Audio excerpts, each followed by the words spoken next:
అశ్వ సంవత్సరంలో కైలాస యాత్ర Shri Gayatri tours and travels 8977349696. మంత్రి రామ్ ప్రసాద్ రెడ్డి ఇలాకాలో 104 అంబులెన్సులు మాయం.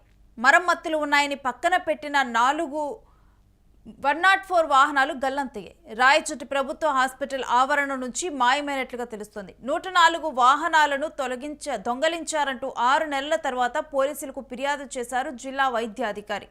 ఎవరి అనుమతి లేకుండా డంపింగ్ యార్డుకు తరలించారు కొంతమంది సిబ్బంది. 104 వాహనాలను ధ్వంసం చేసి వాటి సామాన్లను అమ్ముకున్నారనే ఆరోపణలు వెల్లువెత్తుతున్నాయి. డంపింగ్ యార్డులో 104 వాహనాలను ధ్వంసం చేస్తున్న వీడియో వైరల్ అవుతూ ఉంది. జేసీబీతో తుక్కుగా చేస్తున్నటువంటి వీడియో ఒకటి వైరల్గా మారింది. కేసు నమోదు చేసి విచారిస్తున్నామంటున్నారు పోలీసులు. ఇక హాస్పిటల్ సిబ్బంది సహకారం లేకుండా ప్రభుత్వ ఆసుపత్రి నుంచి డంపింగ్ యార్డుకి 104 వాహనాలు ఎలా వెళ్లాయని ప్రశ్నలు గుప్పిస్తూ ఉన్నారు. అధికార పార్టీ నేతల హస్తం ఉందంటూ ప్రతిపక్ష నేతలు విమర్శలు చేస్తూ ఉన్నారు.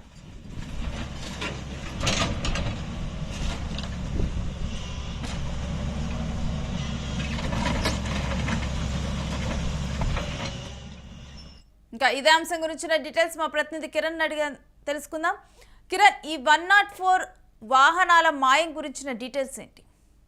రేణు, మంత్రి రామ్ ప్రసాద్ రెడ్డి రాయచోటి నియోజకవర్గం నుంచి ఎమ్మెల్యేగా మంత్రిగా ప్రాతినిధ్యం వస్తున్నారు. ఉమ్మడి కడప జిల్లా, ప్రస్తుతం ఏదైతే రాజంపేట అన్నమయ్య జిల్లాలో రాయచోటి నియోజకవర్గం ఉంది. ఈ నియోజకవర్గంలో 104 వాహనాలు 104 వాహనాలు మాయమయ్యాయంటూ 6 నెలల తర్వాత వైద్యాధికారులు జిల్లా పోలీస్ స్టేషన్ లో ఫిర్యాదు చేశారు. అయితే ఈ వాహనాలు ఎక్కడికి తరలి వెళ్ళాయి ఏంటనే విషయాలకు ఒక్కసారి మనం చూస్తే రేణు, మరమ్మతులు ఉన్నాయని దాదాపు 104 వాహనాలను పక్కన పెట్టారు.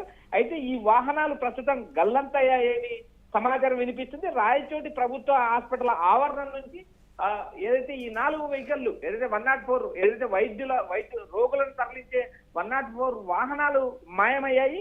ఈ దాదాపు 6 నెలల తర్వాత 104 వాహనాలు 4 దొంగలించారంటూ వైద్యాధికారులు వెళ్ళి పోలీసులకు ఫిర్యాదు చేశారు. వీటిపైన విచారణ మొదలైంది. ఎవరి అనుమతి లేకోకుండా ఆ వాహనాలను డంపింగ్ యార్డుకి ఎలా తరలించిన వారిలో ఏదైతే హాస్పిటల్ సిబ్బంది ఉన్నారా, ఎవరి పాత్ర ఉంది అనే అంశాలపైన పోలీసులు కూడా దర్యాప్తు చేస్తున్నారు.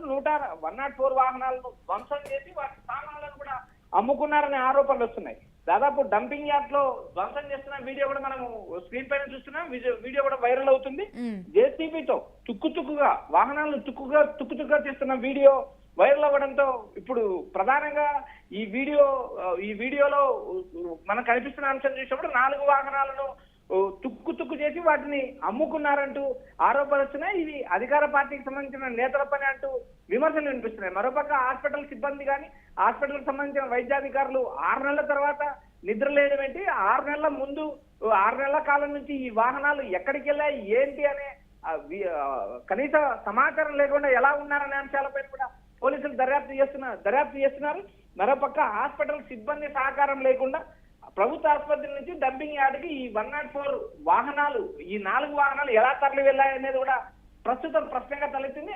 అధికార పార్టీ నేతల ప్రమేయం లేకోకుండా, హాస్పిటల్ సిబ్బంది ప్రమేయం లేకోకుండా డంపింగ్ యార్డుకి తరలి వెళ్లి అక్కడ వాటిని ఒక జేసీబీతో తుక్కుగా చేస్తూ ఉన్న ప్రభుత్వ అధికారులు కానీ, హాస్పిటల్ అధికారులు కానీ, వైద్యాధికారులు కానీ నిద్రపోతున్నారా అంటూ ప్రతిపక్షాల నుంచి విమర్శలు వినిపిస్తున్నాయి. లేదు, సాధారణంగా ఇటువంటి చర్య చేపట్టాలంటే ఎవరి పర్మిషన్స్ ఉండాలి? ఇప్పుడు ఎవరు పర్మిషన్ తో కూడా ఈ రకమైన చర్య చేపట్టినట్లుగా ఆరోపణలు వస్తున్నాయి.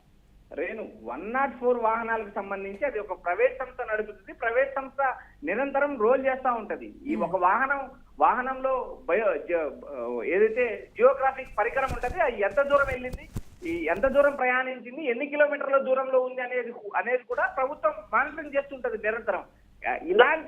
ఇలాంటి వ్యవస్థ అందుబాటులో ఉన్నప్పుడు జిల్లా ప్రభుత్వ అధికారికి కానీ జిల్లా ఏదైతే హాస్పిటల్ నుంచి తరలి వెళ్ళిన ప్రభుత్వ హాస్పిటల్ నుంచి తరలి వెళ్ళిన 4 వాహనాలు కూడా 104 వాహనాలు ప్రభుత్వ ఆసుపత్రి డైరెక్షన్ లో కూడా నడుస్తాయి. ఏదైతే వాహనాలు కనపడినప్పుడు ఆ రూటింగ్ ఇచ్చి ఉంటారు. 4 వాహనాలకు ఈ ప్రాంతానికి ఈ రోజు వెళ్ళాలి, ఈ ప్రాంతానికి ఈ రోజు వెళ్ళాలి, వైద్య సేవలు అందించడానికి కూడా ఆ వాహనాలు ఆయా గ్రామాలకు ఆయా మండలాలకు తరలి వెళ్తాయి. అలాంటి పరిస్థితి ఉన్నప్పుడు నియోజకవర్గంలో ఆ వాహనాలు ఎందుకు తిరగలేదు అనే అంశం పైన 104 సంబంధించిన మెయింటైన్ చేసే వ్యవస్థ అయినా ఫిర్యాదు చేసి ఉండాలి. లేదు, హాస్పిటల్ పరిసర ప్రాంతాల నుంచి 4 వెహికల్ అందుబాటులో ఉన్న వెహికల్ ఎందుకు కనపడలేదనే అంశాలపైన వైద్యాధికారనే ఫిర్యాదు చేస్తున్నారు. ఈ రెండు ఫిర్యాదులు నమోదు కాకుండా ఉన్నాయంటే దీని వెనక అధికార పార్టీ నేతలు వస్తుంది. అధికార పార్టీ నేతలు మంత్రి రాంప్రసాద్ రెడ్డి అండతోనే ఈ వాహనాలను టీడీపీకి సంబంధించిన అధికారులు హాస్పిటల్ సిబ్బంది సహాయంతో తరలించారనే ఆరోపణలు వినిపిస్తున్నాయి. అయితే వీటిపైన వైఎస్ఆర్సీపీ నేతలు తీవ్రంగా స్పందిస్తున్నారు. ఏదైతే ప్రజల సౌకర్యం కోసం ప్రజల ఆ ప్రాణాలు కాపాడే 104 వాహనాలు తరలి ఏదైతే డంపింగ్ యార్డ్ తరలిస్తుంటే ప్రభుత్వ అధికారులు కానీ ఇటు జిల్లా అధికారులు కానీ ఎందుకు నిమ్మక నీరెత్తున్నారు? 6 నెలల కాలం తర్వాత ఇప్పుడు ఫిర్యాదు చేయడం ఏంది? ఇప్పుడు అంటే కిరణ్ ప్రశ్నల వర్షం కురిపిస్తున్నారు. రేణు, ఈ ఫిర్యాదు కూడా ఈ వీడియో వైరల్ అయిన తర్వాత ఈ ఫిర్యాదు చేయడం జరిగిందా, లేకపోతే ఈ ఫిర్యాదు చేసిన తర్వాత ఈ వీడియో బయటకు వచ్చిందా?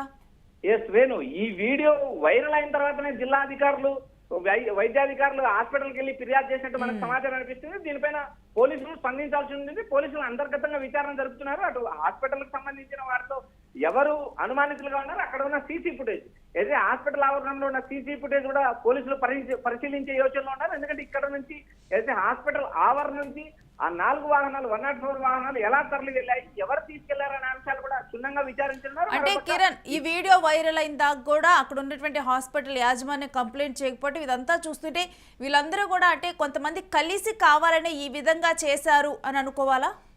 రేణు, రాయచోటి అనేది ఒక మున్సిపాలిటీ కాకుండా జిల్లాలో అతిపెద్ద నియోజకవర్గం. ఉమ్మడి కడప జిల్లా ఉన్నప్పుడు కూడా రాయచోటి పరిధి ఎక్కువగా ఉంటుంది.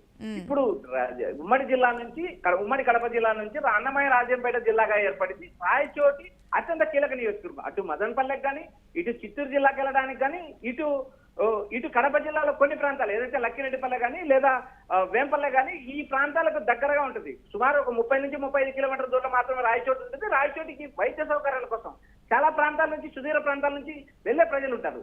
ఇంత ప్రాముఖ్యత చెందిన రాయచోటి ప్రభుత్వ ఆసుపత్రి నుంచి 4 108 వెహికల్లు మాయమైతే ప్రభుత్వ అధికారులు ఏం చేస్తున్నారు, అక్కడ వైద్యాధికారులు ఏం చేస్తున్నారు, జిల్లా అధికారులు ఏం చేస్తున్నారు అన్న ప్రశ్న ఇప్పుడు తగ్గుతుంది. వీడియో వైరల్ అయిన తర్వాత కేసు నమోదైంది. అప్పటి వరకు అధికారులు ముద్ర నిద్రలో ఉన్నారా లేదా అధికారులను మేనేజ్ చేశారా?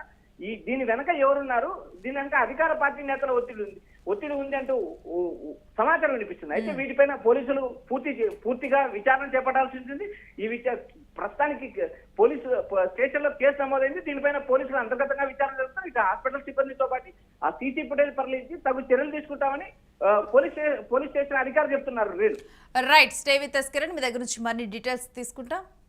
ఇక రాంప్రసాద్ రెడ్డి ఇలాకాలో, మంత్రి రాంప్రసాద్ రెడ్డి ఇలాకాలో 104 అంబులెన్సులు మాయం అవ్వటము, తర్వాత ఈ విధంగా కూడా వాటి వీడియో ప్రత్యక్షమవటం, అక్కడ జేసీబీ సహాయంతో కూడా పూర్తిగా కూడా ఆ వాహనాలని ధ్వంసం చేసి అమ్మినట్లుగా కూడా ఆరోపణలు వినిపిస్తూ ఉన్నాయి. మొత్తం కూడా ఈ వీడియో వైరల్ అవుతూ ఉంది. అయితే దీని వెనక అధికార పార్టీ నేతల సహాయం ఉంది, అందుకే ఈ రకంగా చేయగలిగారు అంటూ కూడా ముఖ్యంగా కూడా దీని మీద చర్చించుకుంటూ ఉన్నారు. మరొకటి చూస్తే కనుక పేదలకు సహాయం చేసేందుకు ఏర్పాటు చేసినటువంటి వైద్య సేవలు అందించేందుకు ఏర్పాటు చేసినటువంటి 104 వాహనాలను ఈ విధంగా ధ్వంసం చేయటం చాలా బాధాకరంగా మారిందనే అంశంగానే చెప్పాలి. అయితే కనీసం అసలు ఒక హాస్పిటల్లో 4 అంబులెన్సులు కనిపించకపోతే దాని గురించి ఒకరు ఎవరూ కూడా మాట్లాడకపోవటము, దానికి అలాట్ చేసినటువంటి డ్రైవర్లు ఉంటారు, ఎప్పటికప్పుడు కూడా దానికి మొత్తం కూడా సమాచారం ఏ అంబులెన్స్ ఎక్కడికి వెళ్తుంది, ఎన్ని ఉన్నాయి, ఈరోజు ఎన్ని వచ్చి చివరికి పొజిషన్లో ఎక్కడి నుంచి అయితే స్టార్ట్ అయ్యి అక్కడికి వచ్చి ఎన్ని చేరుకుని ఇదంతా కూడా ఒక రిజిస్టర్ మెయింటైన్ చేస్తారు. అలాంటప్పుడు ఒక 4 104 వాహనాలు కనిపించినప్పుడు ఈ విధంగా కూడా 6 నెలల తర్వాత ఈ వీడియో బయటకు వచ్చిన తర్వాత ఇప్పుడు అధికారులు వెళ్ళి కంప్లైంట్ చేయడం అంటే కావాలని చేసినటువంటి చర్యలానే కనిపిస్తుంది అంటూ కూడా దీని మీద ప్రతిపక్షాలు ఆరోపిస్తూ ఉన్నాయి.